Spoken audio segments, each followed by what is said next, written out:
What's up, guys? Night Freak here.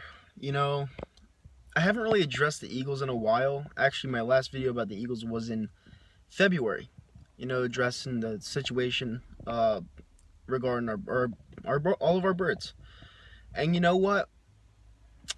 It's a really, really kind of sad time in Philadelphia right now because the Flyers are on the brink of getting to the playoffs, but they had that disastrous loss yesterday, which I was at. And you know what? I haven't seen them play that badly since before Gossespierre got called up. They need to step it up or else they're not going to make the playoffs. And a lot of hockey fans are going to come at me and say, it's only one game Nitro. We beat the Blackhawks. We beat the Detroit Red Wings on Tuesday. Listen, guys, you have to play every single game like it's your last one. And yesterday they had no motive. They had a motive, but they didn't execute. They didn't do what they had to do, and that's the wrong time to be playing bad. I know the Penguins are red hot, and congrats to them and their fans, but you know what? It's unacceptable. Yesterday's game was unacceptable. We only shot the puck on goal 17 times. Very unacceptable. So they have to play better or else they're not going to the playoffs either. But regarding the Birds, I have little to say about them because this is the most pessimistic I've ever been as a Philadelphia fan supporting the Eagles. I don't know what type of direction this team is going in. The owner just listens to the fans way too much. And that's another thing I'm going to address right here because I read up on something the other day.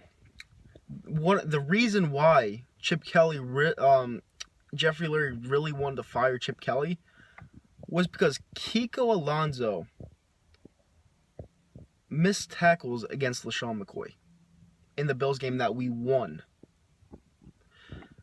Now, you know my stance on Jeffrey Lurie. I'm not a huge fan of him. I think he should get the fuck out of Philadelphia. But with that being said, he is the owner of this team. And the way that he has been directing this team towards a successful way, it's just been negative. It's been absolutely negative. And, I'm not for it at all. He needs to do a better job than what he's doing. Because right now, the fault is on him. He handed over the general manager reign to a guy that never, ever, ever had experience in that field. He let him trade away all of his players. And then, not even a year later,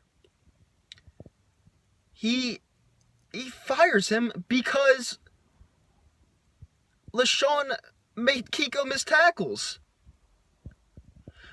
I'm completely baffled at what he's doing. If you put all your trust into one guy to trade away all your players, you stick with him for at least 3 years. At least. And you know what? This is another point that my friend brought up. Chip Kelly's a phenomenal coach. Phenomenal coach. He's going to do the best he's going to do well in San Fran. He doesn't need Kaepernick. He was the only Philadelphia Eagles coach that I remember that beat the Patriots. The only one. And you know what? To win a Super Bowl, you have to beat teams like the Patriots. And it sucks because a lot of people are saying, Nitro, don't freak out. We have a new coach. We're looking good. How are we looking good? How? We signed all of these no names, which could pan out. Don't get me wrong. But nothing sticks out to me right now that this is a team that can contend for a title in the near future. Nothing sticks out to me. You have Sam Bradford, all right? I support Sam Bradford. I support everything that the head coach has done, keeping him. All right? But you have to look at the facts. And I'm sorry for my voice cracking right there. I'm baffled right now. You have to look at the facts. And the facts is that he played very subpar to mediocre last year. You're signing him to a 2-year deal and bringing in a backup who Doug Peterson has mentioned that it's basically anyone's ball game right now. The QB situation isn't set in stone right now. He said right now Sam Bradford is our guy. He loves Chase Daniel. He loves him. And I'll never ever forget the quote that he said on the radio, or was it a radio? No, it was a post game press conference on one of the games. No, it was his introductory press conference to the Eagles. He said he reminds me a lot of myself. Okay, because I remember you winning fucking Super Bowls. I remember you being anything in the NFL. I don't even think like it's, oh my god, it's just like. I love this team so much, but man, we're just, dude, I don't know. I couldn't tell you, because if this pans out and we make the playoffs, like people in this town, they would just want to get back to the playoffs. I want to win. I want to fucking win, and nothing tells me right now that we're gonna get even near contending for a title in the next 5 years. Like, nothing tells me that. And a lot of people on Twitter, I try to stay away from Twitter, but a lot of people are trying to stay positive, and I respect that. But at the same time, you have to look at yourself and say that you need a reality check, because this team fucks us year in and year out. Just fucks us. We have no titles. At least the Flyers have 2. The Sixers have 2 or 3. I don't even know. The Phillies have 2. The team that this town is based off has 0 Super Bowls. 0. And they never ever stick to a plan. Ever. They always go backwards. Which is why we never ever have a shot at a title. They never stick to a plan, and that is based off the owner. If you're giving Chip Kelly all of your tools, all of your supplies, you're demoting your general manager, who you brought back after 1 year. You're getting rid of him because the plan wasn't working in a year. The guy made the playoffs in his first year. I know a lot of people could argue with Andy Guys. Andy's guys helped out.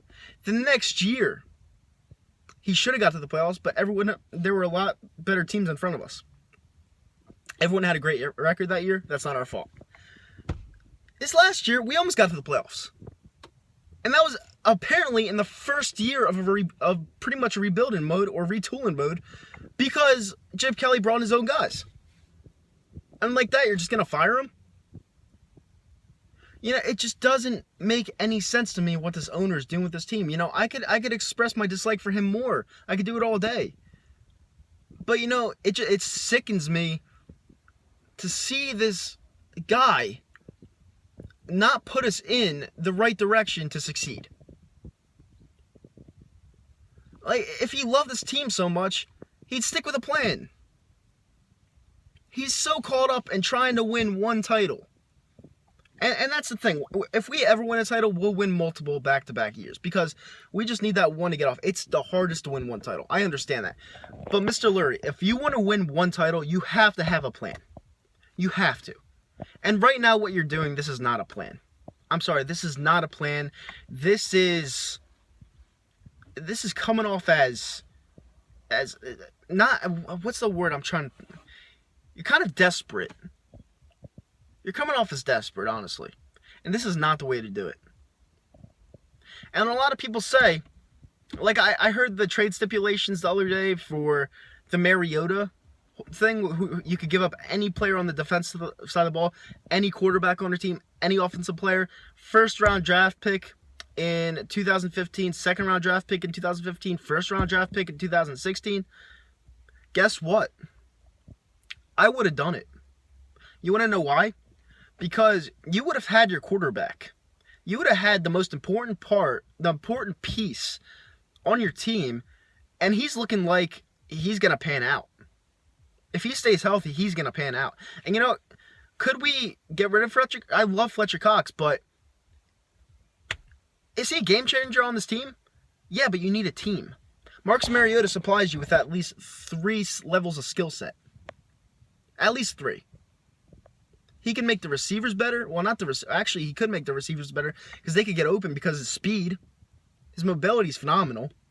He's very smart. He could read downfield. A lot of people are saying, like, it looked like an awful trade idea. In my opinion, it really wasn't.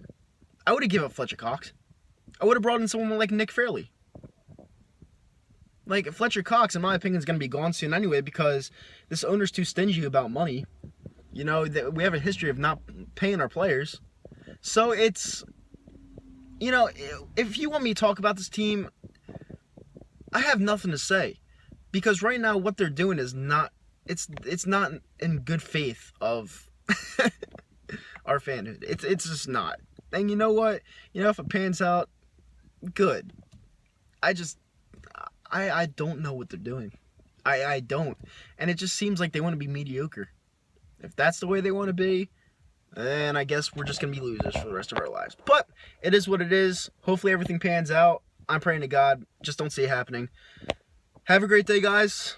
Go Birds. Stay safe. Hopefully the Flyers make it to the playoffs so we can have some success in this town. And that's it. Peace, guys. Have a great day. Bye.